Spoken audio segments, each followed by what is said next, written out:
રાધનપુર તાલુકા ભારતીય જનતા પાર્ટીના પ્રમુખની નિમણૂક કરવામાં આવી। અજીતસિંહ નાથુસિંહ પરમારની રાધનપુર તાલુકા ભારતીય જનતા પાર્ટીના પ્રમુખ તરીકે નિમણૂક કરવામાં આવી।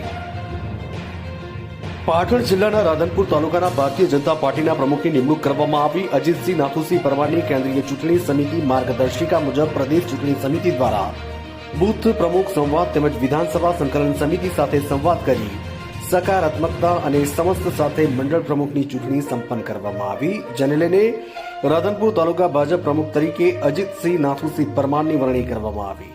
બ્રિજરાજસિંહ ઝાલા જિલ્લા ચૂંટણી અધિકારી દ્વારા સમગ્ર રાધનપુર તાલુકો અને નગરજનોને ભારતીય જનતા પાર્ટીના કાર્યકર્તા અને અંદર ઠેર ઠેર અભિનંદન અને લોકો ખુશી અને અભિનંદન પાઠવી રહ્યા છે।